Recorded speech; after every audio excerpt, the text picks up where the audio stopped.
Hey guys out in YouTube Bill, nice to see you. It's May 6th, it's a Wednesday here in Dumageddon. And this video is to answer questions that I've gotten over and over again about what I do for my health care or medical insurance out here in Dumageddon.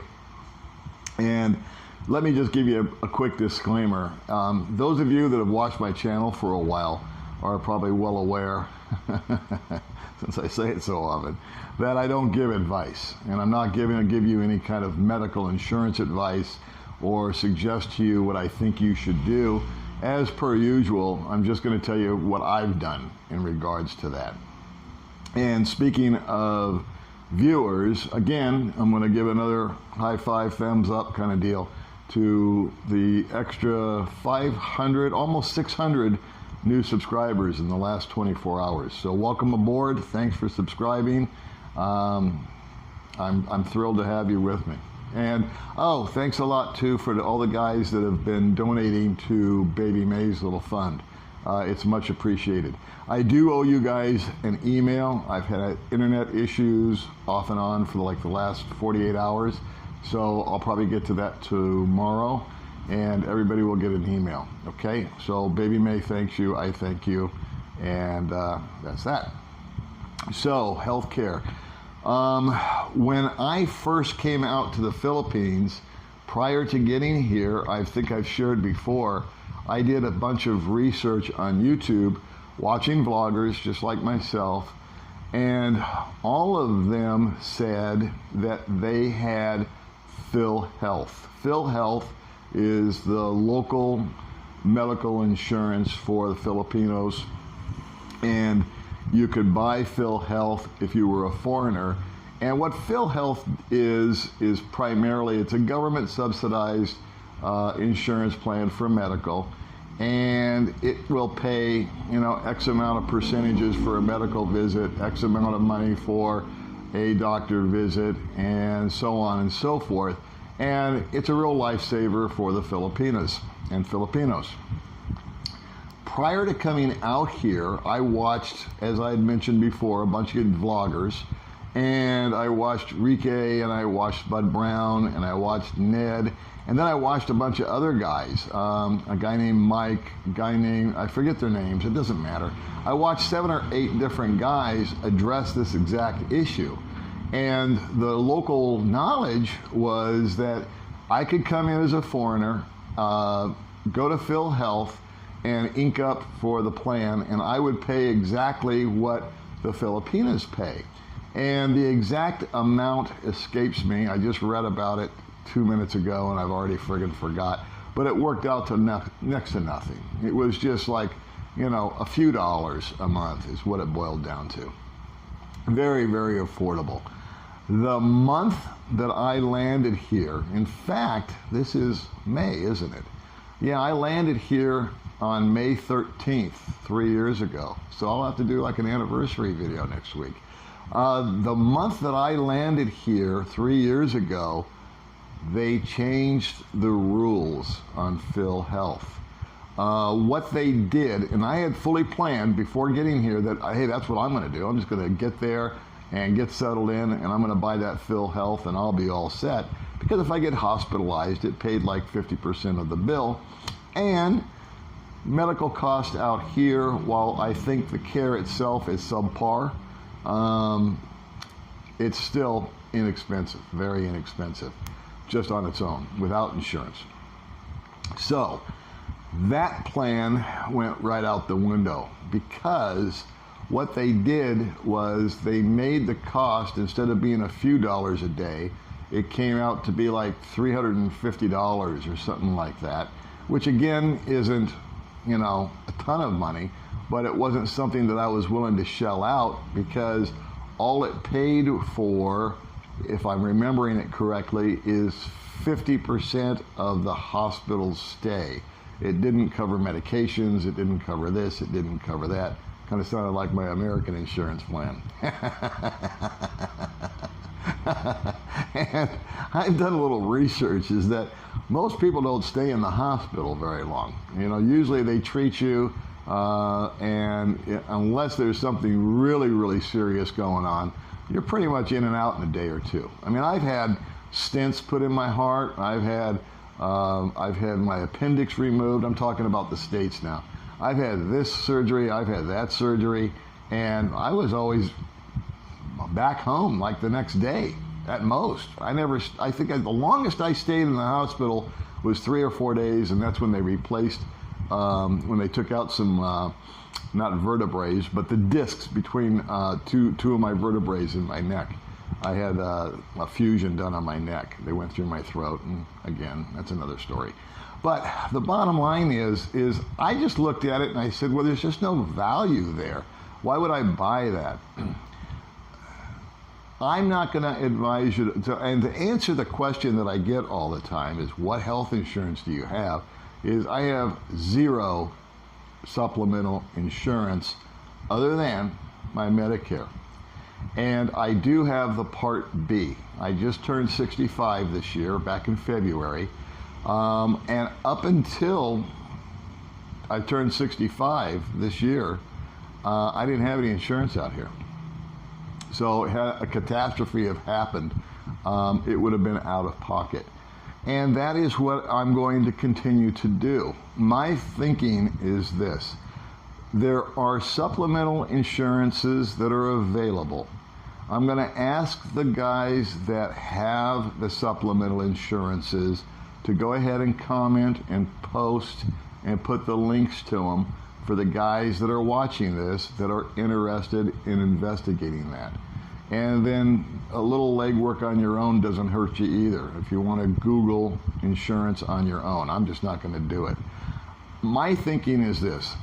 When I go to the doctor out here for a checkup, it's $10. I've had this problem, I've had that problem, I've had x-rays, I've had tests done, blood tests, this test, that test, and I can't tell you that with an x-ray, a blood test, seeing the doctor, I don't think I spent $100 for all that hoo-ha. Some of the prescriptions can get expensive, but I think I've shared with you before, when I first moved out here, I was taking 4 or 5 different medications, and now I don't take any. So that's no longer in my budget. It was fairly expensive, though, for a few years. So that might be something you'd want to consider if you're coming out here. Again, not advice, just my own personal experience going on. And so here's my thinking on it. I looked at a couple of the insurance plans that some guys suggested. I put a post up on Facebook today or last night, and some guys responded to it, and they put out who they use. My friend Gio of Gio in the Philippines, he has a link on his page for travelers insurance. And again, I'm not endorsing that. I'm not recommending that. I'm just telling you guys that it's there. If you want to go to his page and look at the link. If you want to go to my Facebook page, in the description box of this video and all my videos is a link to my Facebook and to Baby Maze and to all that hoo-ha. So you can find me on Facebook just by going to the description box, and then you can find the post that I put up about, hey, do you guys have any insurance? And some guys answered. Most guys wanted to just give their opinion. No one wanted to give any real useful information. They just wanted to bloviate for a while. But if you dig through my little Facebook post, there is some information there. And so you can check that out. And my thinking is this, you know, if I've dropped my bike a couple of times, I've gone to the hospital for that. Thank God I've never broken anything. Thank God I've never had a real serious injury. But if I did come down with some sort of chronic condition, if I got diagnosed with this malady or this problem that was going to require long-term care or some high maintenance thing, I do have money just to buy a plane ticket and go home and go to a hospital, live near my father, I suppose, and get my medical care with my Medicare and my Part B thing, which I think covers just about all of it.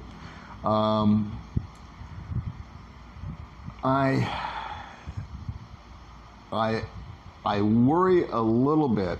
The only real worry I have is not so much how can I pay for an issue out here, because to be frank with you, if push came to shove and I needed 5 grand or 10 grand, even though I may not have that much laying in the bank at one particular time, it would take me about 48 hours to get it. I have some awesome friends and of course some relatives that if that kind of thing reared its ugly head, I could get my hands on it. I guess they know I'm good for it.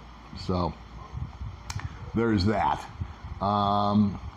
If I was to pick up one of these supplemental plans and it was $100 a month, in my heart and mind, it's better just to set aside that $100, which I sort of do, to be honest with you. And I have a little savings account, emergency fund that grows every month, and that money is there. I have some room on my credit cards, a few $1,000 there. And so, you know, if what I worry about is the quality of care that I get out here more than the expense, because I have met guys, I have seen guys, I have had conversations with guys that have, a couple guys that have been in pretty severe accidents, broken legs and stuff like that, and they're still not in the best of shape. They did not get the best of care. So that concerns me. But you know what? Life's a crapshoot, man. I mean, you can always, I could be in America and walk out the door and have something hit me. When I drive out here, my biggest concern, I imagine, is an accident on the scooter. And the 2 guys that I know of really got slammed hard and they broke big bones in their legs or hips and knees and all that kind of stuff. And they were in a lot of pain, and they were, you know, went through their surgeries. And I talked with my friend Brian, I think yesterday. He's still having issues with his knee. But the counter to that is I'm a very, very cautious driver when I'm buzzing around on my gay-looking little scooter. I'm always the last guy to arrive if I'm going with a group of people somewhere. I drive slow. My father taught me something when I first got my driver's license that I never forgot. And we did a little exercise. So when I first got my license, my dad put me in a car with his buddy. I can't remember his name. And he said, I want you to go for a ride with this guy. And I said, okay. And they had talked, you know, he says, my kid got his license, go out and teach him something. So this guy took me out in a car, and we went out on the 405 freeway in California. It led to the Simi freeway, which I think is a 118 or something like that.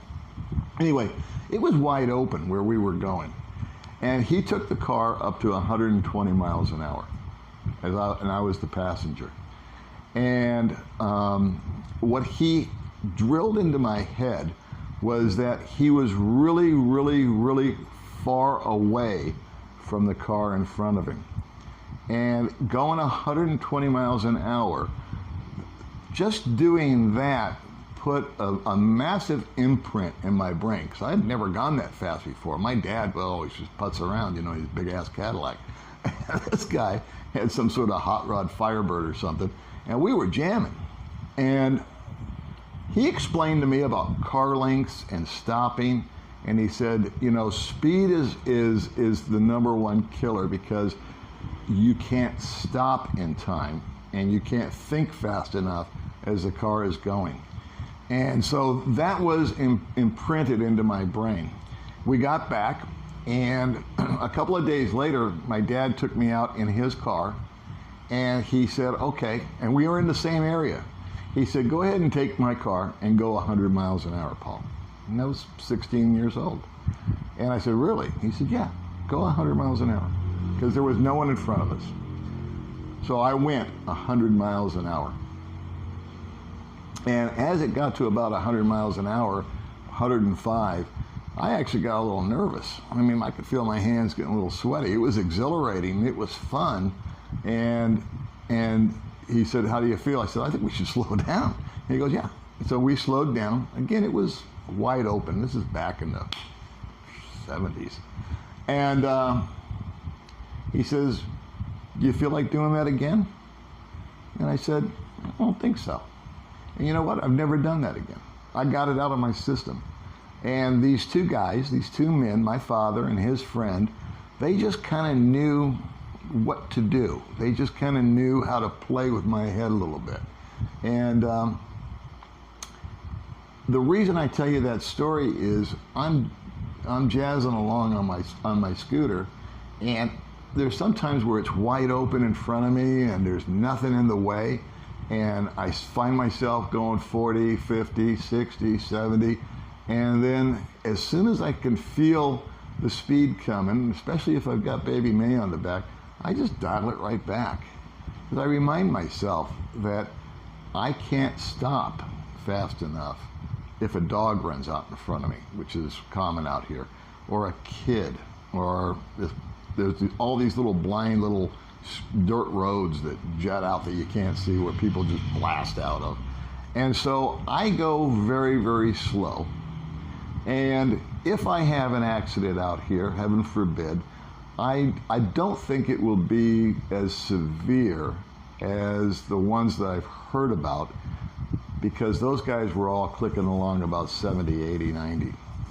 And me, I go about 20, 30, 40. And I have hit stuff. I've been hit by people, and I have hit stuff. And I've always gone slow. So I know this is kind of getting off the health insurance thing, but it's my mindset that I'm trying to transcend here in this little video, is that I try to be cautious. I try not to take extreme chances or put myself into a position where I can or will get hurt. I don't dive off of cliffs, even though I know I could take it. I know I could make it. I was in Sikihor where people were going on a rope and they were flinging out into the water, and it looked like a blast. It really did. And I've done that before, and I'm strong enough to do it.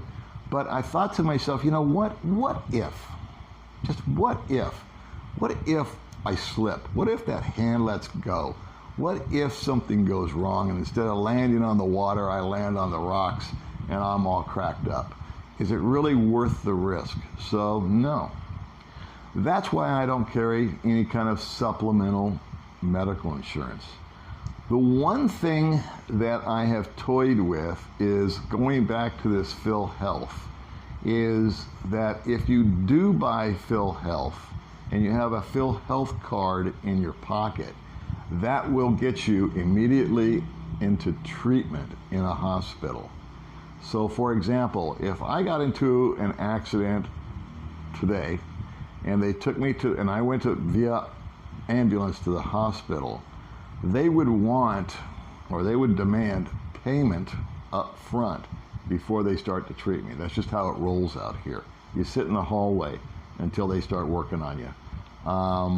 And they don't start working on you until they know they're going to get paid. It's not like back home in the States where they wheel you in, they take care of you, and then you come out to the desk and settle up.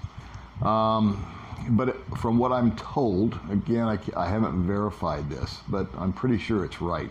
If you do have the PhilHealth card and they see that, they will start treating you. Of course, what goes through my mind is, what if I'm unconscious? What if I don't have my wallet? What if that fell out? You know, et cetera, et cetera. I always try to worst case scenario everything. But anyway, that's to answer basically the question that I've gotten from a ton of guys, and I hope it did. Again, I'm not giving advice. I'm just telling you that for me, I haven't bought any insurance. I know that it's available. I know that there's supplemental stuff that you can get. And maybe in the future I will look into it. I don't ever close that door. But at my age, it's a little on the expensive side. So again, it would be impossible for me to tell you how much anything would cost, because I don't know if you're a male or a female. I don't know if you've got how old you are or what's happened or what country you're going to, and I wouldn't even try. But if the guys that are watching this video that do have supplemental insurance would do us a solid and just put up, you know, the link to it, I think that would be helpful for anybody else watching.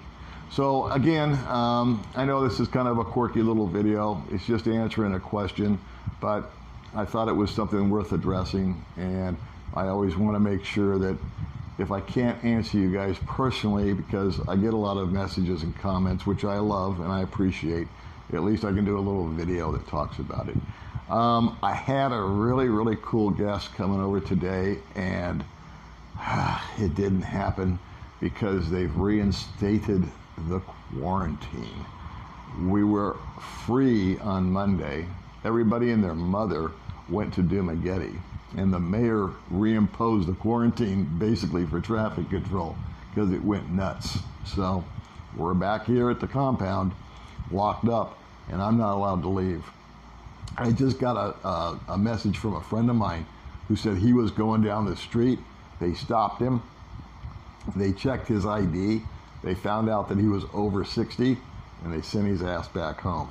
So I'm here for the duration. You're going to have to stick out with me in the kitchen, the chicken here on the couch. All right, kids. I'll talk to you guys later. Bye.